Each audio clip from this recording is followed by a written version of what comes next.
السلام علیکم ناظرین، اہم خبر سے آپ کو آگاہ کرتے چلیں۔ ہندوستان کے ٹینس ثانیہ مرزا نے 2010 میں پاکستان کے star all rounder Shoaib Malik کو اپنا ہمسفر منتخب کیا تھا۔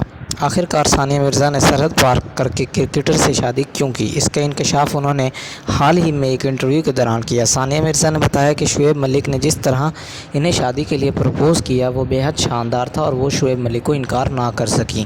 ہندوستان کی ٹینس اسٹار مرزا نے 2010 میں پاکستان کے star all rounder Shoaib Malik کو اپنا ہمسفر منتخب کیا تھا۔ ثانیہ مرزا نے زینب عباس سے بات چیت میں بتایا کہ کچھ مہینوں تک ایک دوسرے کو ڈیٹ کرنے کے بعد شعیب ملک نے مجھے سیدھا کہہ دیا کہ وہ مجھ سے شادی کرنا چاہتے ہیں۔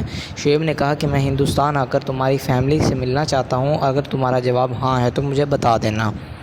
مزید ثانیہ مرزا نے آگے کہا کہ مجھے شعیب ملک کی اس بات میں کافی سچائی نظر آئی، لگا کہ اس میں کوئی دکھاوا نہیں تھا، وہ ان کے سچے جذبات تھے جسے انہوں نے محسوس کیا اور مجھ سے اظہار کر دیا۔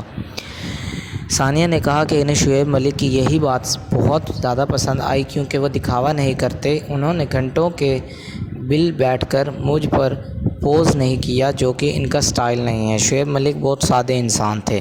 ہندوستان کا مشہور ٹینس اسٹار ثانیہ مرزا نے جب سال 2010 میں پاکستانی کرکٹر شعیب ملک سے شادی کی تھی تب دونوں ہی ممالک کے فٹنس نے انہیں جم کر ٹرول کیا تھا۔ آج بھی پاکستانی کرکٹر سے شادی کرنے کی وجہ سے وہ اکثر لوگوں کے نشانے پر آ جاتی ہیں۔ حالانکہ ان سب کے باوجود ثانیہ مرزا اور شعیب ملک کے رشتے کو 10 سال ہو چکے ہیں، دونوں کے درمیان کافی پیار ہے، لیکن حال ہی میں ثانیہ مرزا نے بتایا کہ انہیں شعیب ملک کی ایک چیز سے بہت زیادہ نفرت ہے۔